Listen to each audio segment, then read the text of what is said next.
These are my viewers. I have my sister, my cousin, my grandparents, and Leonie.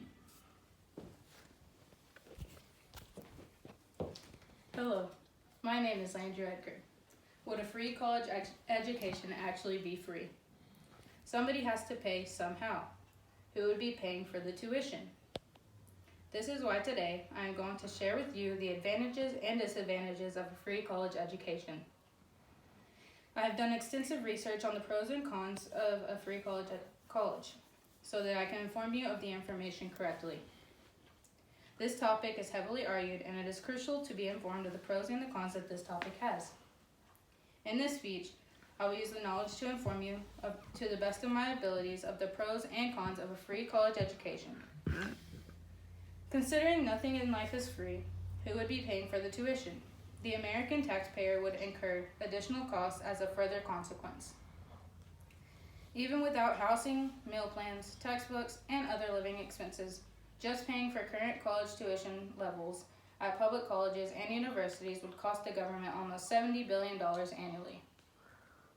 Maybe we should support alternate educational paths rather than advocating policies that drive up college costs even more and leave taxpayers on the line for tens of billions of dollars every year. According to experts, the cost is the main barrier to any tuition-free program because any such program would probably be financed through a federal-state collaboration. The College for All plan is expected to cost $10 billion yearly and would operate on a federal-state operation, which is 75% federal and 25% state. The government portion would be paid for by a new stock transaction tax. Tuition is only one expense college students have to pay and accounts for anywhere from 28.9% to 73.6% of total average college costs. At a four-year public college's in-state tuition would typically cost $10,740 per year in 2021-2022.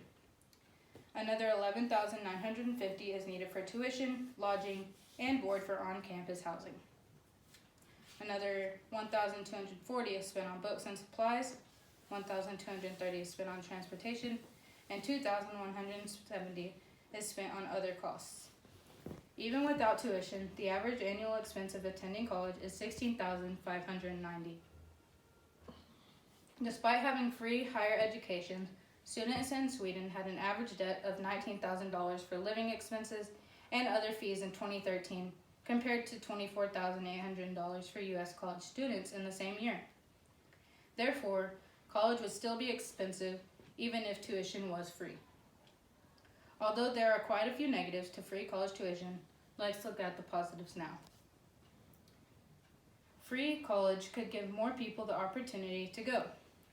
Everyone should have the chance to pursue a college education. A significant increase in the proportion of Americans with college degrees is absolutely necessary for our nation's economic, social, and cultural progress.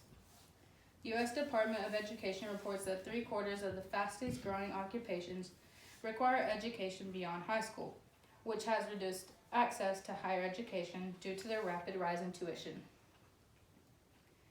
Over their lifetimes, college graduates make $570,000 more than high school graduates do on average. They also experience reduced unemployment rates. College is becoming a necessity, not a luxury, just as high school was becoming a necessity a century ago. If college isn't necessary for establishing a profession and participating fully in our democracy as high school was, shouldn't it be provided free of charge using public funds as right to all citizens? Students will take out much less student debts if education was free. In the U.S., there is over $1.75 trillion in student loan debt. 7.5 million of the 45 million Americans who have student debt are in default now. The typical 2019 graduate had student loan debt of $28,950. Public college expenditures increased by 18% between 1980 and 2019, while student loan debt increased by 317% between 1970 and 2021.